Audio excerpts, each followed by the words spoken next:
Bismillahirrahmanirrahim. Assalamualaikum warahmatullahi wabarakatuh.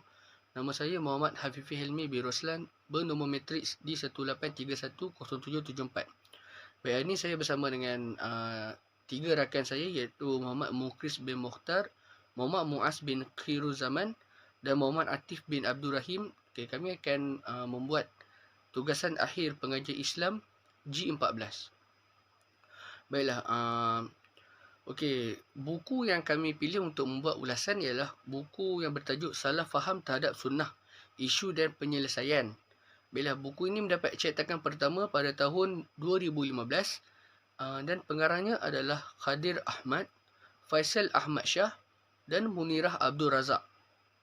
Okey, buku ini diterbitkan oleh Jabatan Al-Quran dan Al-Hadis, Akademik Pengajian Islam Universiti Malaya. Okey, seterusnya bab yang saya pilih adalah bab 1, iaitu kaedah-kaedah tepat dalam memahami hadis Nabi SAW. Okey, bab 1 ini dibahagikan kepada 4 bab kecil, iaitu yang pertama peranan ilmu maqasid syariah dalam memahami teks hadis. Yang kedua, memahami hadis ithbat kesaksian hilal secara kontekstual dan amalnya di Indonesia. Dan yang ketiga, kedudukan dan peranan hadis dalam terjemahan liberalism terhadap Al-Quran. Dan yang terakhir adalah kaedah berinteraksi dengan hadis yang tidak autentik, tinjauan melalui kitab Majmuk Syarif. Baiklah, seterusnya bab yang pertama iaitu peranan ilmu maqasid syariah dalam memahami teks hadis. Okey, bab ini dibagikan kepada 2 bab kecil, iaitu kepentingan memahami hadis berdasarkan maqasid syariah dan peranan maqasid syariah dalam memahami hadis. Okey, kepentingannya berdasarkan Al-Quran dalam surah An-Nisa ayat ke-83 yang bermaksud, maksudnya, dan apabila datang kepada mereka berita mengenai keamanan atau kecemasan, mereka terus menghebahkannya. Padahal kalau mereka mengembalikannya kepada Rasulullah dan kepada ulul amri, iaitu orang yang berkuasa di antara mereka, tentulah hal itu dapat diketahui oleh orang-orang yang layak mengambil keputusan mengenainya di antara mereka. Dan jika tidaklah kerana limpah kurnia Allah dan belas kasihannya kepada kamu, tentulah kamu terbatas menurut syaitan kecuali sedikit saja, iaitu orang-orang yang teguh imannya dan luas ilmunya di antara kamu.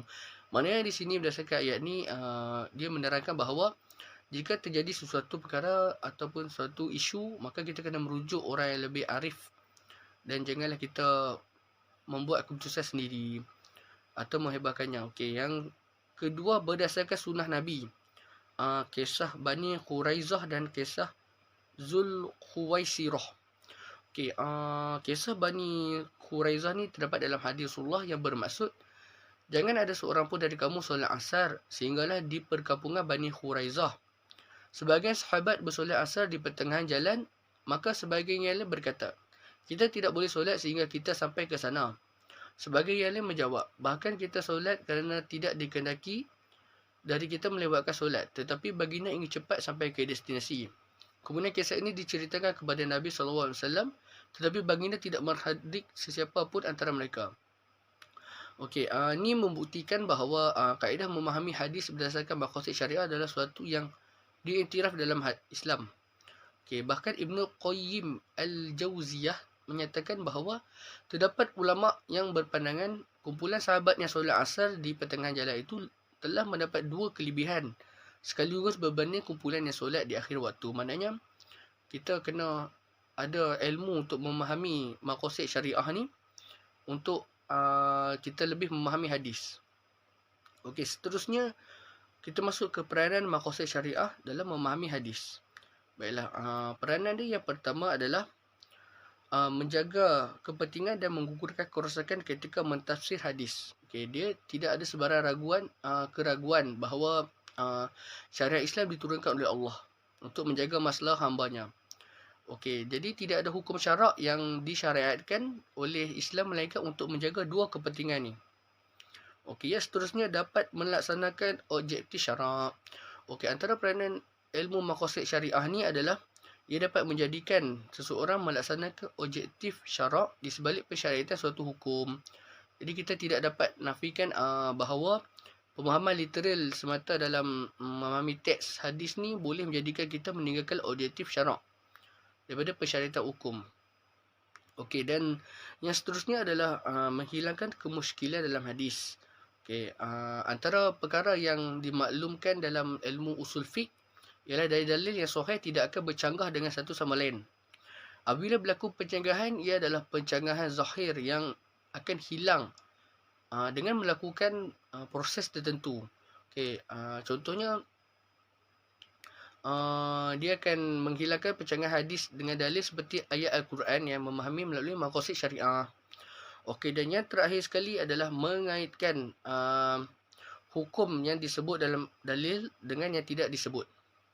Okey, maknanya di sini apabila selepas wafatnya Rasulullah, isu-isu baru telah timbul dan maka tidak ada hukum ketika itu dan kita akan mengambil hukum-hukum yang lama. Maknanya kias, seperti kias. Maknanya hukum baru ni diambil hukumnya berdasarkan isu-isu yang lama. Okey, seterusnya pada bab seterusnya iaitu memahami hadis, ithbat kesaksian hilal secara kontekstual dan amalnya di Indonesia. Baiklah, pertama sekali makna hilal ni adalah bulan sabit yang dapat dilihat ketika di awal bulan. Itulah makna hilal. Dan seterusnya pengertian ithbat dari bahasa ialah tetap, tenang dan hujah. Manakala dari istilah ialah memberitahu dengan sebenarnya hak seseorang terhadap orang lain dengan lafaz aku bersaksi. Okey, maknanya isbat ni adalah suatu kesaksian ataupun saksi. Okey, kita masuk ke hadis-hadis Nabi tentang ithbat kesaksian hilal. Baiklah, yang pertama sekali kesaksian seorang saksi pada hilal Ramadan. Baiklah, ini daripada hadis daripada Ibnu Abbas yang bermaksud sesungguhnya saya telah melihat hilal Ramadan. Beliau bertanya, apakah kamu bersaksi bahawa tidak ilah selain Allah dan Muhammad adalah Rasulullah? Dia menjawab, ya. Nabi berkata kepada Bilal, wahai Bilal, umumkan agar manusia mulai berpuasa besok. Okay, yang kedua adalah kesaksian dua orang saksi yang adil. Ini hadis daripada Abdul Rahman Ibn Zaid Ibn Khattab. Berpuasalah kerana melihat hilal dan berbukalah kerana melihat hilal dan beribadahlah kerana melihat hilal. Maka jika pandangan hilal terhalang, maka genapkanlah bilangan 30 hari. Maka bila ada dua orang saksi yang memberikan kesaksian, maka berpuasalah dan berhari rayalah. Okey, dan yang terakhir sekali adalah kesaksian beberapa orang saksi. Ni daripada Ibnu Umar. Orang-orang melihat hilal lalu aku memberitahu Rasulullah bahawa aku melihatnya. Beliau kemudian berpuasa dan menyuruh orang-orang supaya berpuasa. Okey, dan pandangan ulama tentang kesaksian hilal. Kita masuk pada pandangan ulama. Pertama sekali, menurut majoriti mazhab Syafi'i dan Imam Ahmad, menerima kesaksian satu orang saksi dalam penentuan bulan Ramadan, baik dalam keadaan cerah maupun mendung atau pandangan dia terhalang. Okey, sementara itu dalam mazhab Maliki pula, mereka tidak menerima kesaksian kecuali dua orang saksi. Kesaksian seorang saksi tidak dapat diterima meskipun pandangan mata terhalang dalam melihat hilal. Dan yang terakhir itu adalah mazhab Hanafi. Mazhab Hanafi mengambil jalan tengah dari kedua-dua pendapat di atas, iaitu diterimanya seorang saksi disebabkan keadaan cuaca pada waktu tersebut mendung atau tertutup awan atau debu yang mungkin menyebabkan hilal tidak terlihat kecuali oleh saksi tersebut. Okay, tetapi jika langit cerah dan terang, maka yang diterima daripada ramai kesaksian, maka jumlah yang ditentukan oleh pemimpin kerana semua orang dapat melihatnya dengan jelas. Okey, maknanya di sini menurut majoriti mazhab Syafi'i dan mazhab Imam Ahmad, mereka menerima kesaksian seorang saksi, manakala mazhab Maliki tidak menerima dan hanya menerima dua orang saksi atau lebih. Dan mazhab Hanafi mengambil jalan tengah iaitu menerima kesaksian seorang saksi jika keadaan cuaca mendung dan tidak terlihat hilal, dan kecuali dia je yang lihat, dan dia menerima ramai saksi jika ketika itu cuaca cerah dan dapat melihat hilal oleh ramai orang. Okey, yang terakhir sekali adalah ithbat kesaksian hilal di Indonesia. Baiklah, mereka menggunakan metod ruqyah dalam penetapan awal Ramadan, hari raya serta menggunakan imkan ruqyah sebagai panduan dalam melaksanakan ruqyah dan menetapkan kesaksian hilal.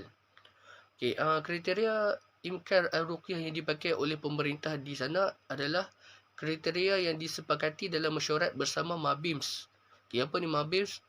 MABIMS ni adalah Menteri-Menteri Agama Brunei Darussalam, Indonesia, Malaysia dan Singapura. Okay, mereka ni yang memutuskan keputusan bahawa metod ruqyah ni dibenarkan. Okey, kita lanjut ke bab seterusnya iaitu kedudukan dan peranan hadis dalam terjemahan liberalism terhadap Al-Quran. Okey, pertama sekali sejarah ringkas Quran Reformist Translation. Okey, ni maknanya Al-Quran ni telah diterjemah oleh golongan-golongan liberal bab ni. Okey, yang pertama sekali sejarah dia adalah dihasilkan berdasarkan 3 metod. Okey, terjemahan Al-Quran ni merupakan antara yang terawal dan popular dihasilkan berdasarkan metod Islam liberal, sekular dan modernis. Ia merupakan gabungan antara 3 individu dalam usaha menghasilkan sebuah terjemahan Al-Quran yang menjurus kepada fahaman liberal dan sekular. Okey, pengasas utama dia adalah Edip Yaksel dan dibantu oleh Lex Saleh Al-Shaiban. Okey, Edip Yaksel ni beliau mendakwa bahawa para ulama telah menyeleweng ajaran Al-Quran menerusi pemberian autoriti dan peranan yang besar kepada hadis. Jadi, dia mengatakan bahawa para ulama ni menggunakan hadis untuk menyelewengkan Al-Quran. Kemudian, idea pelaksanaan projek ini bermula sejak awal abad ke-21 dan lengkap 30 juzuk pada 2007. Okey, turut dihasilkan versi elektronik dalam bentuk format PDF. Okey, maknanya di sini kerana ada setengah negara Islam yang mengamalkan dasar penapisan buku yang kuat seperti Malaysia, jadi mereka terpaksa membuat format PDF dan menguploadnya ke internet untuk memberi orang-orang lain turut dapat baca. Okay, kemudian kedudukan dan peranan hadis Nabi dalam Al-Quran Reformist Translation. Pertama, berteraskan akal dan perspektif kehidupan moden. Kedua, menolak hadis Nabi kerana dianggap bercanggah satu sama lain. Jadi, diorang ni tidak menggunakan hadis dalam menterjemah Al-Quran. Dan yang terakhir sekali, sebagai contoh mukjizat Nabi yang membelah bulan. Jadi, seperti kita tahu, mukjizat Nabi yang membelah bulan ni adalah benar. Dan mereka ni menganggap dia tidak logik dan tidak boleh dipakai oleh akal. Okey, bab yang terakhir adalah kaedah berinteraksi dengan hadis yang tidak autentik. Tinjauan melalui kitab Majmu' Syarif. Okey, bab last ni memang banyak menceritakan dan keseluruhan menceritakan tentang kitab Majmu' Syarif. Okey, kitab Majmu' Syarif merupakan sebuah kitab agama yang sangat masyhur dalam kalangan masyarakat Melayu, lebih-lebih lagi bagi warga emas. Sekalipun kitab ini tidak diketahui pengarangnya atau penyusunnya, namun memilikinya bagi setengah pihak seolah suatu kemestian. Jadi kitab Majmu' Syarif ni memang selalu dimiliki oleh masyarakat Melayu dulu. Okey, sebab apa? Sebab kandungan dia. Okey, kandungan dia yang pertama adalah surah-surah dan ayat-ayat di dalam Al-Quran. Yang kedua, doa dan zikir tertentu. Yang ketiga, ada juga pelaksanaan jenazah. Dan yang keempat, ada juga doa dan zikir dalam setiap keadaan. Jadi, bab ini menceritakan keseluruhan berkaitan dengan kitab Majmu' Syarif dan hadis-hadis yang terdapat dalam kitab Majmu' Syarif. Baiklah, sekian saja daripada saya. Assalamualaikum warahmatullahi wabarakatuh. Okay, Assalamualaikum warahmatullahi wabarakatuh. Nama saya Muhammad Muaz bin Khairul Zaman, pemegang nombor metrik D183100970, dan saya akan membentangkan ataupun mempresentkan bahagian saya iaitu bab kedua tentang bentuk-bentuk salah faham dan penyelewengan terhadap hadis-hadis Nabi SAW. Okey. Teruskan dengan slide pertama saya iaitu konsep al-madad dalam al-kutub al-sittah, kajian terhadap amalan zikir. Okey, boleh tengok di slide. Kita tengok sesungguhnya hanya berbekalkan niat murni untuk menyampaikan petikan-petikan nas hadis adalah tidak memadai. Okey, seperti tahu, kalau kita baca dalam buku ini, dia itu salah satu sebab yang menyumbangkan kepada berbutiknya hadis palsu ini adalah murninya hasrat Abul Ismah Nur bin Maryam, pemasuk hadis kepada Fadhi'an Al-Quran, yang ingin mengembalikan minat orang ramai kepada Al-Quran setelah melihat ramai menjauhkan diri daripadanya. Okey, oleh yang demikian, pengetahuan dalam kaedah untuk beristirasi dengan riwayat yang tidak sahih adalah sangat signifikan dalam era serba bermaklumat ini. Okey, kitab Majmu' As-Sahrif ini perlu digantikan riwayat-riwayat yang tidak autentik dalam riwayat yang berautologi. Okey, sebagai contohlah, dalam membicarakan fadilat membaca surah Yasin, terdapat sebuah riwayat yang mempunyai kedudukan yang kuat setelah dihimpun jalurnya yang dan boleh digunakan sebagai sandaran. Hadis tersebut menyatakan keampunan dosa bagi sesiapa yang membacanya. Okey, keampunan dosa ini adalah umum seperti mana hadis kelebihan orang yang berpuasa penuh keimanan akan diampunkan dosanya. Okey, justru matan hadis tidak bertentangan dan tidak pula berlebihan kerana pengguguran segala dosa di sini adalah bagi dosa kecil sahaja. Sementara itu, baginya sukar ditemukan fadilat yang makbulah untuk menggantikan tempat hadis yang tidak autentik adalah baiknya dikosongkan sahaja tempat tersebut. Tidak perlulah menelah ganjaran khusus bagi surah atau ayat yang khusus. Okey, berpandailah dengan ganjaran melimpah ruah yang telah dinyatakan dalam hadis sahih berkenaan membaca Al-Quran, yang mana pahalanya akan dihitung mengikut setiap huruf, bukannya mengikut ayat. Di samping itu, perlulah membiasakan diri merujuk sumber hadis dengan mengikuti kaedah berinteraksi dengan hadis yang tidak autentik untuk memastikan kedudukan satu hadis yang ditemui. Okey, adalah dicadangkan dalam kitab yang kami kaji itu Majmu' Syaraf yang telah diterbitkan oleh pihak kerajaan, dicetak kembali dengan wajah baru dan riwayat kelebihan yang autentik. Okey, kalau kita tengok daripada ni lah, dalam kitab ni dia memberikan, kita perlu pun kita ambil yang paling tinggi sahih dia tu. Maksudnya kalau kita mengisu-isukan tentang baca Yasin ni macam mana, apa fadilat dia, mana hadis dia, kan. Kita ambil mana yang lebih penting itu. Kalau hadis yang sahihnya, setiap kali kita baca ayat Quran, setiap huruf Al-Quran tu mendapat ganjaran, insya-Allah. Kita teruskan. Okey, insya-Allah kita teruskan dengan slide seterusnya, iaitu salah faham terhadap penyakit fizikal dalam rawatan alternatif Islam. Okey. Dekat sini kita tahu implikasi daripada isu salah faham tersebut akan menjejaskan sedikit sebanyak perkhidmatan rawatan penyakit fizikal dari pusat rawatan Islam. Malah dari aspek penerimaan masyarakat terhadap pusat rawatan Islam juga akan berkurang setelah wujudnya pandangan negatif terhadap perkhidmatannya. Namun demikian, terdapat beberapa cara untuk membetulkan salah faham ini. Antaranya adalah yang saya dapat dalam buku ini. Dia memberikan 5, tapi saya ambil dua sahaja caranya, iaitu pertama, perawat sepatutnya mengenal pasti cara dan kaedah rawatan yang diaplikasinya terlebih dahulu daripada merujuk kembali kepada Al-Quran dan Al-Hadis atau menyelidik metod perbuatan yang diaplikasikan oleh Nabi Muhammad SAW. Sesungguhnya tokoh perbuatan yang lebih pakar dan bijaksana adalah Rasulullah SAW. Jika pengamal pengubatan Islam menurut setiap daripada kaedah rawatan Nabi Muhammad SAW, maka tidak akan wujudnya lagi salah faham yang mengelirukan pada pandangan masyarakat terhadap rawatan pesakit fizikal. Malah kaedah yang dipraktikkan juga adalah tepat dan bertepatan dengan Al-Quran dan hadis tanpa ada unsur keraguan.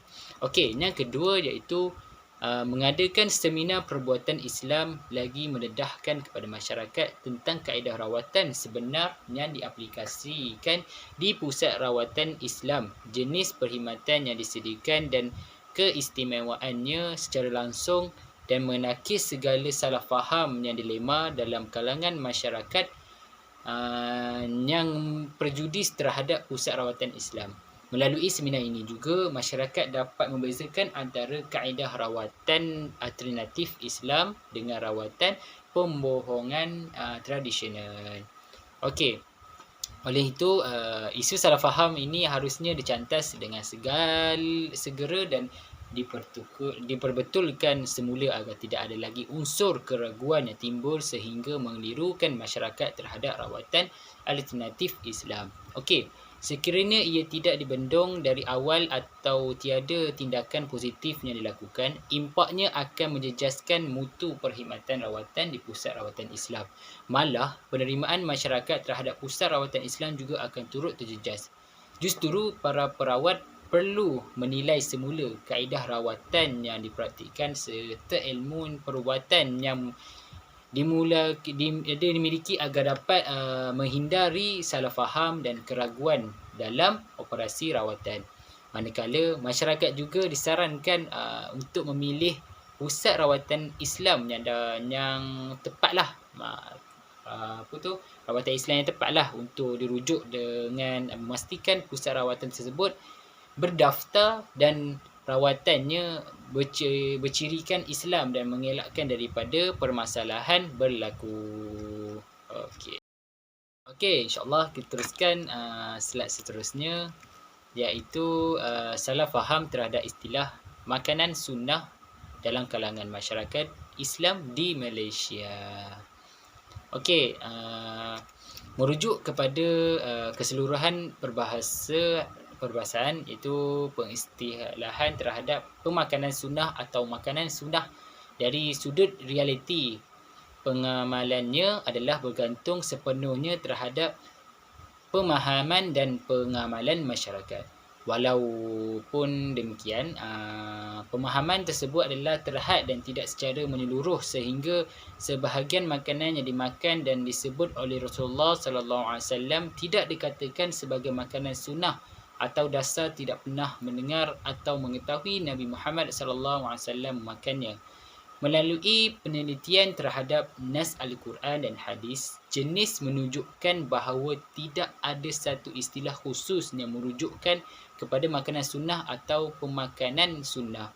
Namun, apa yang lebih utama adalah Nabi Muhammad SAW melalui petunjuk Al-Quran dan hadis itu sendiri telah menerangkan secara jenis dan terperinci dalam aspek penjagaan dan pemeliharaan makanan. Okey, konsep makanan yang sebenar iaitu menyebutkan tentang jenis-jenis makanan, cara makanan dan minum dan sebagainya lagi sehingga tidak perlu lagi istilah makanan itu dikaitkan dengan sunnah. Okeylah, sebaliknya segala apa yang berkait dengan makanan dan amalan pemakanan perlu untuk mengikut tata cara dan tunjuk ajar Nabi Muhammad SAW. Dalam pada itu, jenis-jenis makanan yang disebut dalam Al-Quran dan hadis itu jelas menyebut manfaat dan kelebihan kepada manusia tanpa menafikan bahawa bahan-bahan makanan daripada tumbuhan atau haiwan yang lainnya turut mempunyai khasiat dan manfaatnya.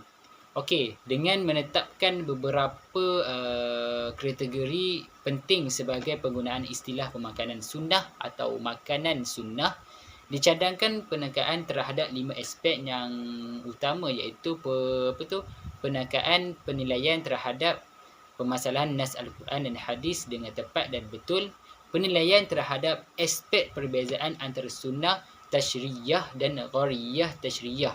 Okey, penilaian dari aspek uruf dan adat setempat, penilaian dari aspek tekstual dan kontekstual hadis, dan penilaian daripada aspek peribadi dan sikap individu dalam pengambilan makanan. Okey, insya-Allah. Kesimpulan daripada dalam bab kedua ini itu betul-betul salah faham dan penyelewengan terhadap hadis-hadis Nabi Muhammad sallallahu alaihi wasallam. Okey, secara ringkasnya ataupun cara kesimpulan dia dalam bab 2 ini, dia tak ada nak memeningkan apa. Dia macam ni sajalah.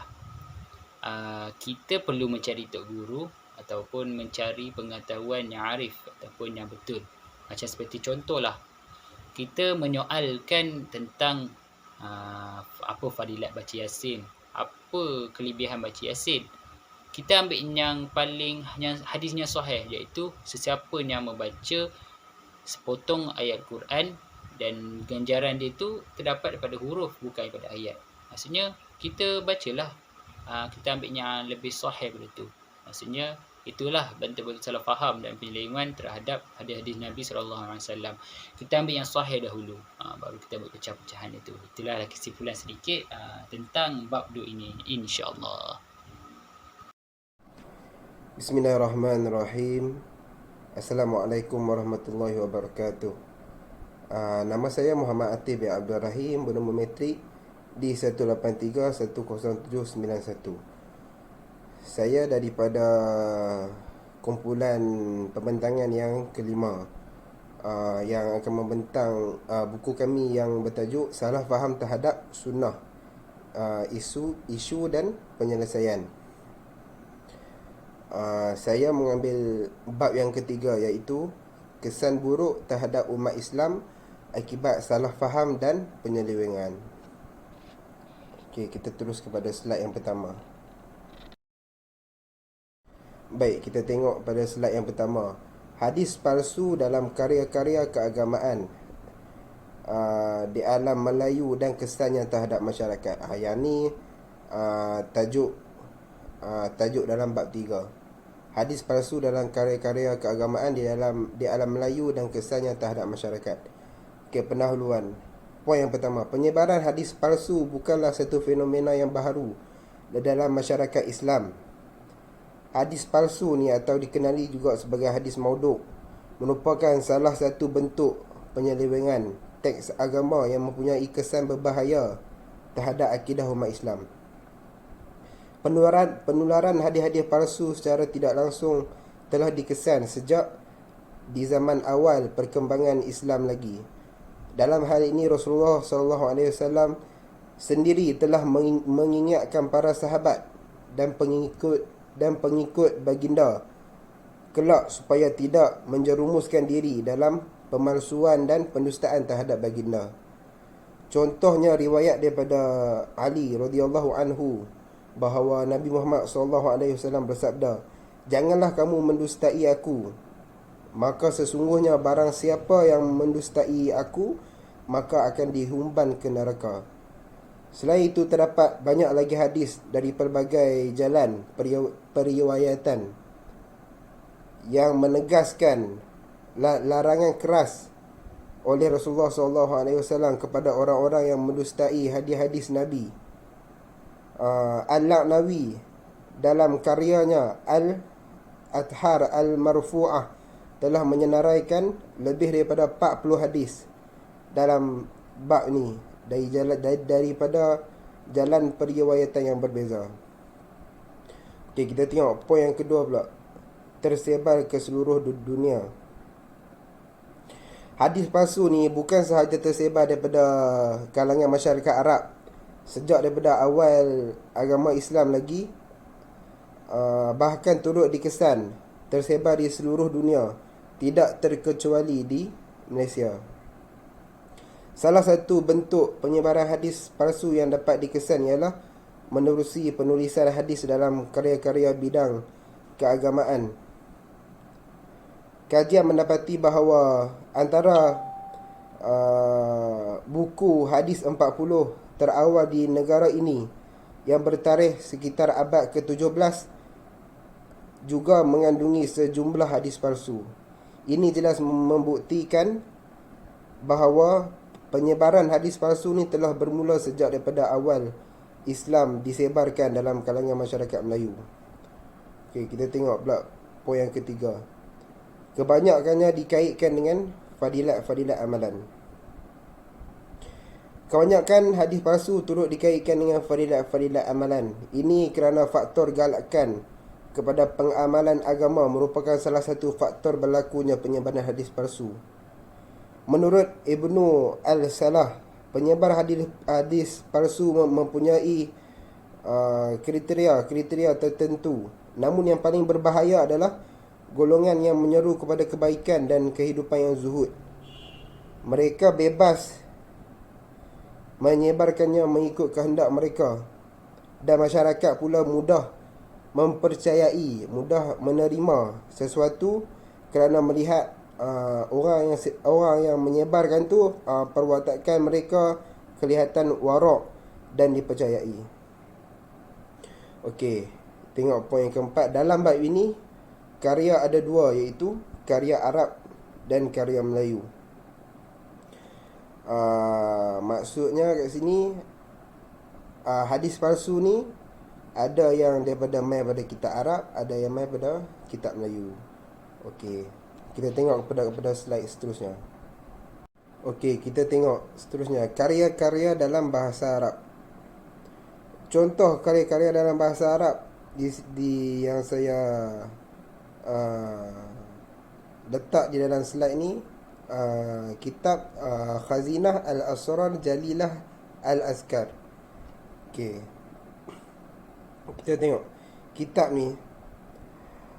Kitab ni dihasilkan oleh Muhammad Haqi Al-Nazili, salah seorang ulama Turki terkemuka abad ke-19 di Mekah. Karya ini merupakan karya ulung Al-Nazili yang ditulis sepenuhnya dalam bahasa Arab. Menurut Al-Baghdadi, terdapat dua versi karya ini, iaitu Kubra dan Sughra, yang besar dan yang kecil, edisi besar, edisi kecil. Namun berdasarkan penelitian, perbezaan tersebut bukanlah bersifat jauhari, bahkan dari aspek teknikal penerbitan sahaja. Okey, kita tengok contoh yang pertama. Poin yang pertama, sembahyang sunat malam Ahad.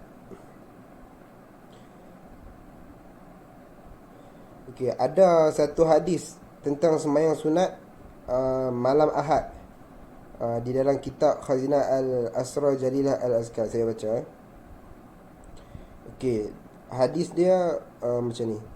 Barang siapa yang sembahyang 4 rakaat pada malam Ahad dengan membaca setiap rakaat surah Al-Fatihah dan surah Al-Ikhlas 3 kali, dan apabila selesai dari sembahyangnya ia membaca istighfar 70 kali, maka Allah Ta'ala mengutus 1000 malaikat yang mendoakannya dan memohon ampun baginya sehingga pada hari ditiup sangkakala, dan ditulis baginya pahala orang mati syahid serta diampunkan dosa-dosanya walaupun ia sebanyak bintang di langit dan buih di lautan.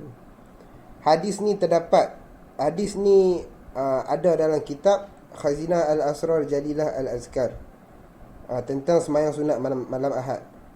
Tapi hadis ni tidak terdapat dalam mana-mana sumber hadis yang muktabar dan matanya tidak menyerupai lafaz daripada Rasulullah SAW.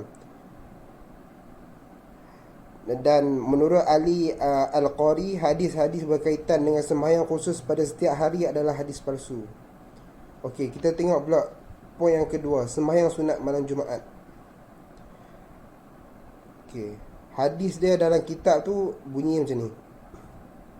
Barang siapa bersembahyang pada malam Jumaat 2 rakaat dan membaca pada rakaat pertama surah Yasin dan surah Al-Mulk pada rakaat kedua, diberikan kepadanya dengan setiap huruf cahaya yang sampai kepadanya, diambil kitab amalannya dengan tangan kanannya, ditulis baginya kebebasan dari api neraka, dan dia dapat memberi syafaat kepada 70 orang ahli keluarganya. Ketahuilah barang siapa yang ragu-ragu padanya, dia adalah munafik. Ini hadis yang terdapat dalam kitab Khazinah Al-Asrar Jalilah Al-Azkar. Hadis ni juga tidak terdapat dalam mana-mana sumber hadis yang muktabar dan matanya tidak menyerupai lafaz Rasulullah SAW. Menurut Ali Al-Qari, hadis-hadis berkaitan dengan sembahyang khusus pada setiap hari adalah hadis palsu. Kita tengok yang poin yang ketiga, sembahyang sunat kebajikan untuk kedua ibu bapa. Okey, hadis dia bunyi macam ni. Barang siapa yang bersembahyangnya sembahyang kebajikan kepada ibu bapanya, maka dia telah menunaikan hak-hak kedua ibu bapanya dan telah menyempurnakan kebajikan kepada kedua-duanya sekali. Hadis ni pun sama juga. Hadis ni tidak terdapat dalam mana-mana sumber hadis. Ia juga menjanjikan ganjaran yang melampau dari aspek pahala jika dibandingkan dengan amalan yang dilakukan. Okey, tengok poin seterusnya, sembahyang sunat kifarat kencing. Hadis dia bunyi macam ni. Barang siapa yang bersembahyang dengan sembahyang ini, iaitu kifarat kencing, dan berniat untuk menghapuskan dosa air kencing, maka diampunkan Allah akan dosa air kencing yang terkena pada badan dan pakaiannya. Hadis ini juga tidak terdapat dalam mana-mana sumber hadis yang muktabar. Ia juga menjanjikan ganjaran yang melampau dari aspek pahala jika dibandingkan dengan amalan yang dilakukan. Okey, kita tengok poin seterusnya, sembahyang sunat ketika melihat hujan. Okey. Hadis dia bunyi macam ni. Barang siapa yang melihat hujan dan bersembahyang 2 rakaat ketika itu dengan baik rukuk dan sujudnya, maka Allah Ta'ala memberikan dengan setiap titisan air 10 kebajikan, dan setiap daun yang tumbuh dari hujan tersebut dengan 10 ganjaran kebajikan. Hadis ni pun tak terdapat dalam mana-mana sumber hadis yang muktabar, dan matanya tidak menyerupai lafaz daripada Rasulullah SAW. Ia juga menjanjikan ganjaran yang sangat melampau dari aspek pahala jika dibandingkan dengan amalan yang dilakukan. Okey, baik, kita tengok kesan amalan dan penggunaan hadis-hadis palsu terhadap masyarakat Islam. Okey, ni kita nak bincang. Saya nak habaq pasal kesan apabila masyarakat yang tak tahu kata hadis tu palsu, lepas tu dia amalkan hadis tu. Ni antara kesan dia. Ada 4 jenis aspek. Okey, kita tengok aspek yang pertama, aspek individu. Daripada aspek individu, amalan yang didasari hadis-hadis palsu boleh mendedahkan masyarakat Islam kepada kerosakan dan pencemaran akidah tanpa disedari. Maksudnya boleh rosak akidah lah. Mereka buat amalan tu berdasarkan hadis palsu.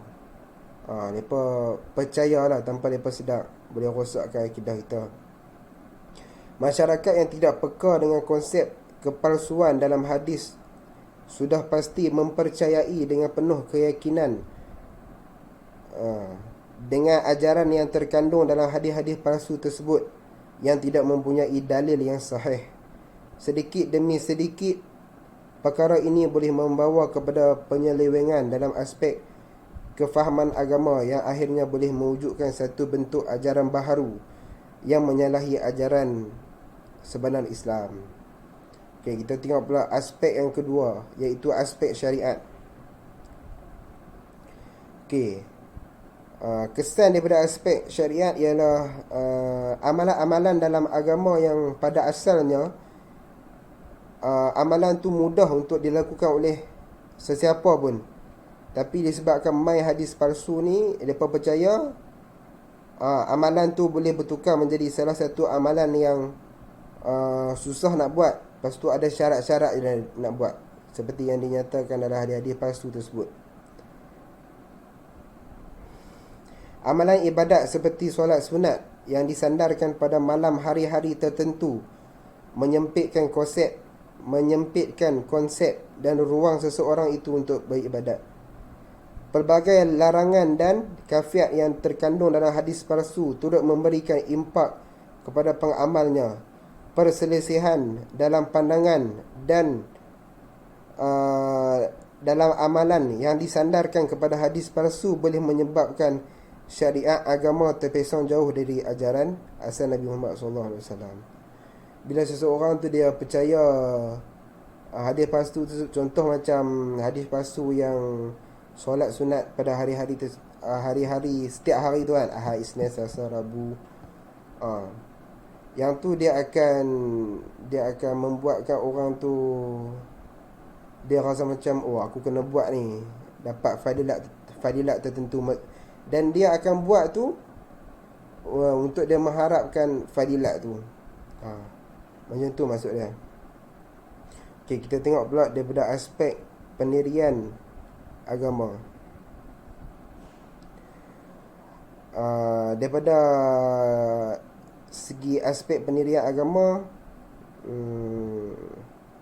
janji pahala yang terlampau lumayan untuk amalan yang ringkas dan sedikit boleh menimbulkan sikap memilih dan berpada-pada dalam beribadat. Bila mana dia tahu kata hadis palsu ni, okey, semayang sunat ni. Lepas tu hadis palsu ni habaq kata semayang sunat ni lagi dapat ganjaran sekian. Lepas tu dia akan pilih lah, dia nak buat ni sebab fadilat banyak. Macam tu lah. Lepas tu dia akan tinggalkan yang fadilat sikit. Bagi dia tu lah, sebab dia percaya kepada hadis palsu tersebut kan. Jika dibandingkan dengan ibadat lain yang lebih utama, maksud ada ibadat yang lebih utama lagi, tapi dia percaya kepada hadis palsu yang janjikan fadilat yang melampau tu, dia akan meninggalkan yang utama ni, dia akan buat yang dapat fadilat lebih tu. Yang tu maksudnya. Jika ganjaran yang dijanjikan dalam hadis-hadis palsu boleh memberikan petunjuk kepada seseorang untuk hanya menumpukan perhatian kepada yang sunat tersebut, dan mungkin juga mengabaikan amalan yang lebih afdal, akibatnya pendirian dan pegangan umat Islam akan jadi semakin lemah. Amalan yang murni, yang utama, mungkin ditinggalkan kerana terdapat amalan lain yang lebih berbaloi dan menguntungkan baginya. Di penghujung jalan, wujudlah umat yang tidak tegas dan tidak bersemangat dalam mengamalkan ajaran Islam yang sebenar. Di samping itu, hadis sahih yang sepatutnya digunakan dalam semua aspek kehidupan ditinggalkan kerana hadis palsu yang lebih popular, yang lebih famous telah pun mendapat tempat dalam hati masyarakat. Lama-lama umat Islam akan jadi lemah lah. Sebab hadis-hadis yang betul mereka tak pakai, mereka percaya hadis yang palsu.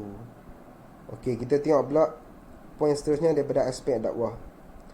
Baik, daripada aspek dakwah kepada masyarakat bukan Islam pula, penyebaran agama Islam yang berteraskan ilmu dan pengetahuan pastinya menarik orang yang bukan Islam untuk membaca karya-karya berkaitan Islam, untuk mengetahui lebih lanjut tentangnya. Maksudnya orang-orang yang minat, yang tak masuk Islam lagi tapi mereka minat dengan Islam ni, mereka akan beli buku tentang Islam. Mereka akan baca macam mana, contoh mereka teringin nak tahu macam mana orang Islam sembahyang apa semua. Mereka akan belilah karya-karya keagamaan. Namun sekiranya mereka memilih bahan-bahan yang salah, bahan-bahan yang memuatkan hadis-hadis palsu sebagai dalil, sudah tentu akan mengundang kesan yang negatif dalam fikiran mereka. Macam itulah. Bila mana mereka minat nak tahu pasal Islam, tapi mereka beli buku, lepas tu dalam buku tu ada pula hadis-hadis palsu. Yang tu dia akan, maksudnya mereka dah baru nak ambil tahu pasal Islam, baru nak masuk Islam, tapi dalam fikiran mereka tu dah masuk dulu hadis palsu tu, mereka dah percayalah. Yang tu daripada aspek dakwah lah. Kesan negatif pada aspek dakwah kepada orang yang bukan Islam. Okey, baik, kita tengok pula pada slide seterusnya. Okey, baik, kita tengok slide yang terakhir, iaitu kesimpulan. Okey, apa yang saya dapat simpulkan daripada bab 3 ni ialah penyebaran hadiah-hadiah palsu dalam karya-karya fadilat amalan bukanlah suatu benda yang baru. Benda ni dah lama masuk dekat Malaysia, dekat mana pun dah lama. Penyebaran hadiah-hadiah palsu tersebut berpunca daripada petikan dan rujukan kepada karya-karya sekunder tertentu yang berasal dari Timur Tengah. Maksudnya semua ni main daripada Timur Tengah dulu. Lepas tu ada orang yang buat buku tersebut sebagai rujukan mereka. Macam tu. Terdapat hadis dalam karya-karya yang diteliti disertakan dengan matanya, namun ada yang juga sebahagiannya yang hanya ditulis dengan terjemahan saja. Faktor utama yang menggalakkan penyebaran hadis palsu berpunca daripada gesaan supaya masyarakat Islam melakukan amal ibadat dan kebaikan untuk mencapai kesempurnaan agama. Okey, banyak hadis palsu ni yang berkaitan dengan ibadat lah, sebab nak suruh orang buat baik, tapi mereka mewujudkan hadis palsu. Tu salah lah tu. Salah. Walaupun galakkan kepada kebaikan adalah suatu perkara yang baik, namun ia sama sekali tidak membolehkan sesiapa pun untuk menyandarkan kepalsuan dan berdusta atas nama Nabi Muhammad SAW. Justru dalam konteks negara ini terdapat keperluan bagi pihak berwajib seperti Kementerian Dalam Negeri, Jabatan Kemajuan Islam Malaysia, Majlis Agama Islam dan institusi pengajian tinggi patut bersatu secara bersama bagi membanteras penyebaran hadis-hadis palsu, khususnya dalam karya-karya yang famous yang dijadikan sumber rujukan masyarakat Islam pada masa kini. Okey, sekian daripada saya. Assalamualaikum warahmatullahi wabarakatuh. Selamat Hari Raya Aidilfitri. Maaf zahir dan batin. Hai, Assalamualaikum. Nama saya Muhammad Mukris bin Mokhtar. Nombor matrik D183100895. Saya daripada kelas pengajian Islam G14. Okey. Saya akan menerangkan iaitu dalam bab 4 dalam buku tu, yang mana cadangan dan rumusan ke arah meningkatkan tahap kefahaman masyarakat Islam terhadap hadis Nabi. Okey, seterusnya kita masuk slide yang seterusnya, iaitu hudud dalam Al-Quran dan Al-Hadis. Yang mana pentafsiran terhadap pelaksanaan yang di Kelantan dalam kalangan para ilmuwan dan ahli politik Indonesia. Kita tengok yang pertama, iaitu latar belakang hudud dalam Al-Quran dan Hadis. Yang mana perintah hukum hudud sudah jelas dinyatakan dalam Al-Quran dan diperincikan hadis Rasulullah SAW, yang mana ia adalah hukum yang ditetapkan oleh Allah Subhanahu Wa Taala untuk menjaga hak dan kehormatan manusia sejagat. Yang mana dalam Al-Quran terdapat banyak dalil yang memperkatakan tentang hudud, antaranya berkaitan murtad, jenayah pembunuhan, jenayah zina, jenayah fitnah, jenayah mencuri, jenayah rompak dan lain-lain. Begitu juga dalam hadis Nabi diperincikan persoalan hudud ini. Contohnya kita boleh tengok hadis Sahih Bukhari dan Sahih Muslim. Jadi seterusnya kita tengok pula usaha kerajaan Kelantan melaksanakan hukum hudud ini. Yang mana usaha kerajaan Kelantan untuk melaksanakan hukum hudud ini dapat dilihat apabila Dewan Undangan Negeri Kelantan telah meluluskan enakmen Kanun Jenayah Syariah pada tahun 1985. Enakmen ini kemudian telah dipinda pada tahun 1987. Apabila Parti Islam Malaysia iaitu PAS memenangi pilihan raya umum pada tahun 1990 dan berjaya membentuk kerajaan negeri, maka rang Undang-Undang Kanun Jenayah Syariah pula diluluskan.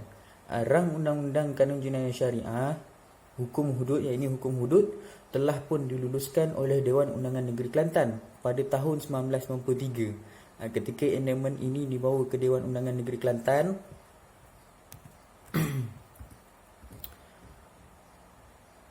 kesemua 36 ahli dewan yang hadir itu telah menyokong, termasuk dua adun UMNO iaitu Wan Muhammad Najib Wan Muhammad, ini daripada Limbungan, dan Nordin Saleh.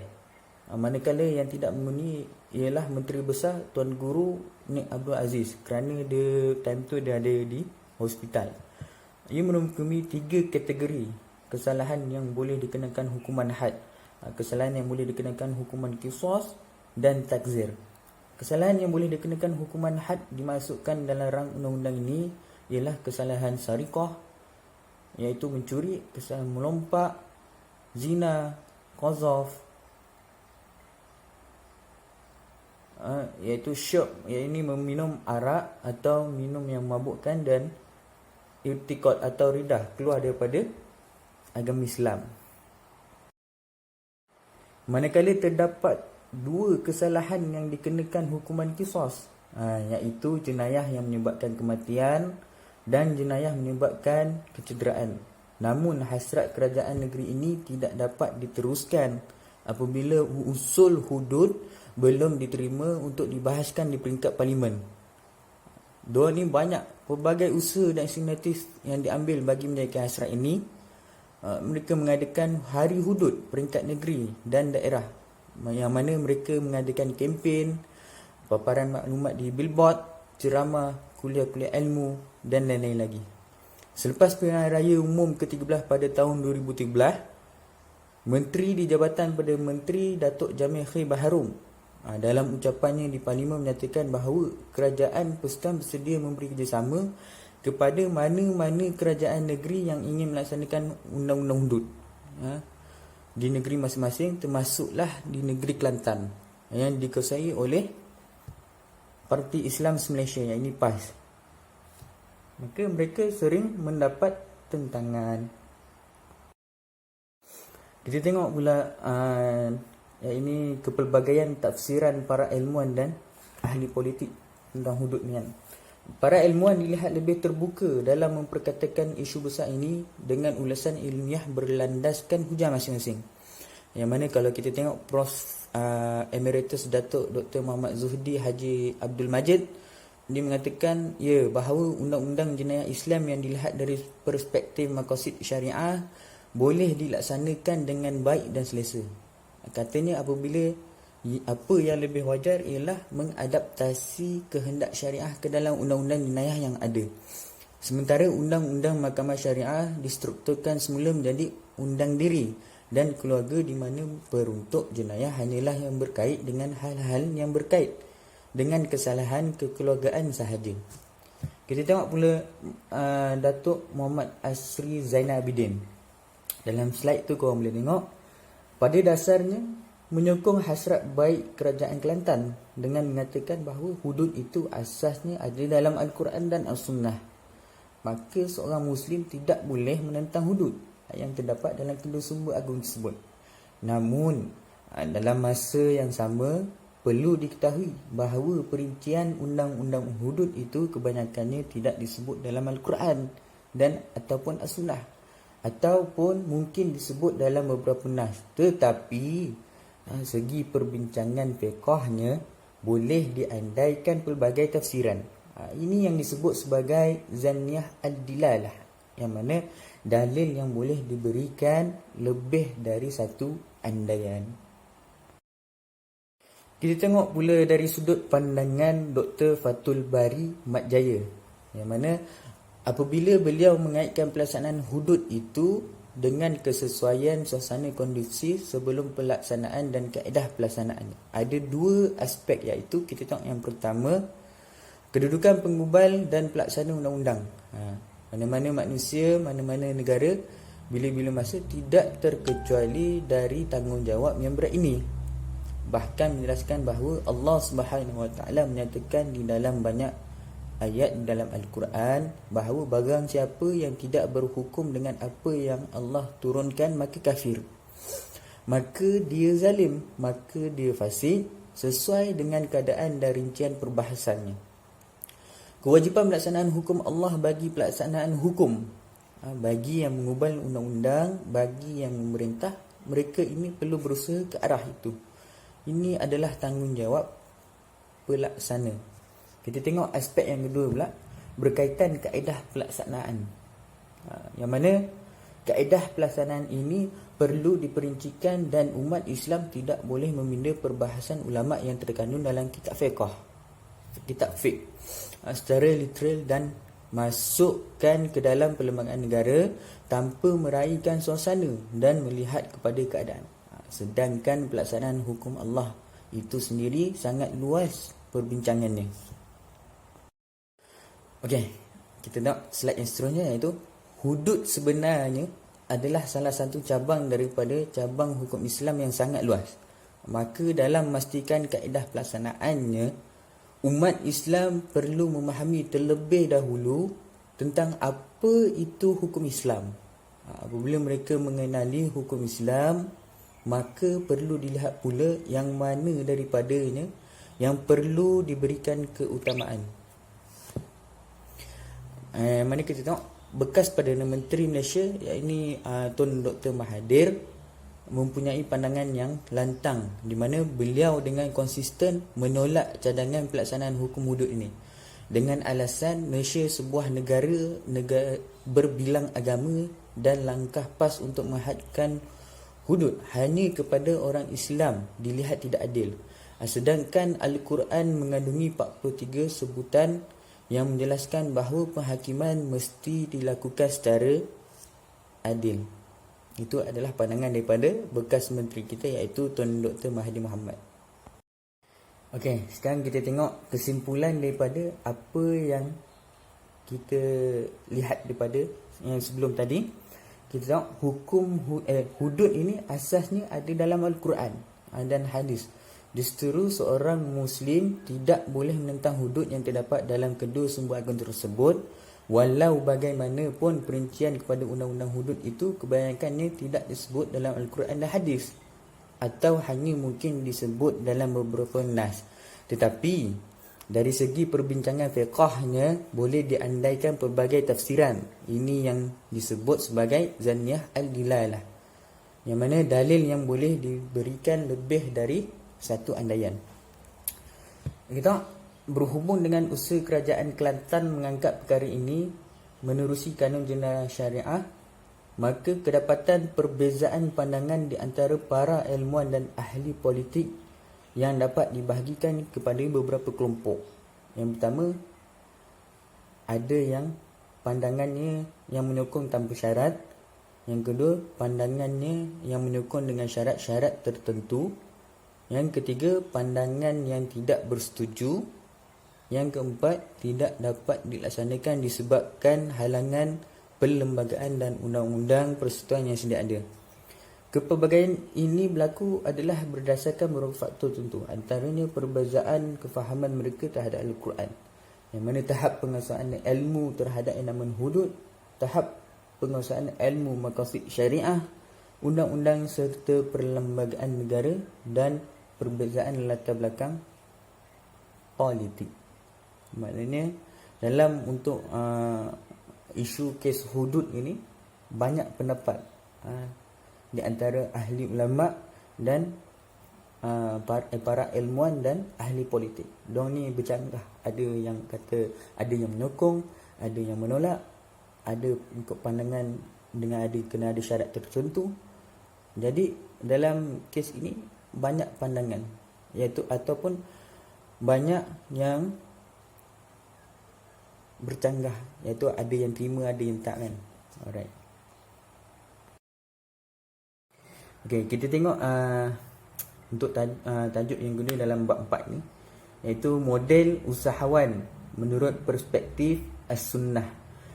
Seperti yang kita tahu, Rasulullah SAW merupakan role model terbaik pada umat Islam, termasuklah sebagai usahawan, yang mana aspek pembangunan dan pembuktikan personaliti unggul melalui sumber as-sunnah sehingga membolehkan baginda berjaya dalam perniagaan yang diceburi.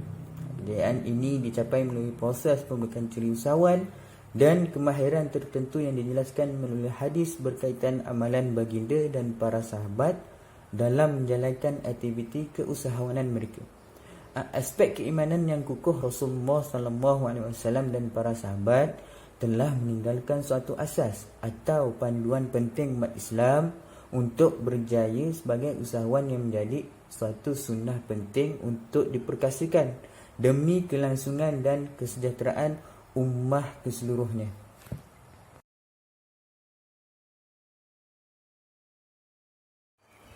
Baik, yang seterusnya kita tengok pula personaliti dan kemahiran keusahawanan Rasulullah SAW.